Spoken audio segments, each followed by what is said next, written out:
मित्रांनो, आपण सध्या आहोत नाशिक जिल्ह्यातील निफाड तालुक्यातील पिंपळगाव बसवंत या ठिकाणी. आणि या ठिकाणी मित्रांनो, आज 22 मे रोजी भव्यदिव्य असं युवा हिंद केसरी मैदान संपन्न होतं आहे.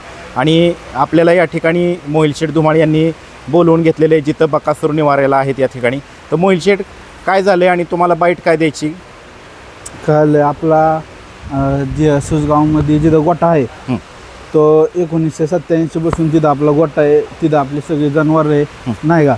आणि काही मागं आत्ता थोड्या दिवसापासून काही लोक नाही का ताब्यासाठी नोटीस पाठवायला लागलेत, नाही का गोठा पाडला जाईन असं केलं जाईन. आणि आत्ता बकासूर इकडं आलाय फळायला आणि तिथं भरपूर नाही का लोक परत नाही JCB गोठा पाडण्यासाठी गेलेला आहे. तर इथून आता बकासूर भरून चाललेला आहे घरी. तर जेवढे बकासूर फॅन असतील आपल्या जवळचे, जेवढं लवकरात लवकर जेवढं होईल तेवढं गोठ्यावरती पोचा एवढीच इच्छा आहे. सुसगावमध्ये गोठा आहे आपला. लोकेशन आहे 11 हिंद केसरी बकासूर दावण लोकेशन येतं आहे लाईव्हला. मग बकासूर आत्ता ह्या मैदानात पाळणार आहे का? नाही पाळणार.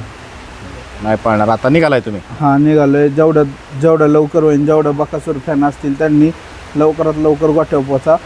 कारण का सगळे तिथं नाही का लेडीज बिडीज म्हणजे लोकांनी पाठवून दिलं की गोठा आज पाडून टाकणार आहे.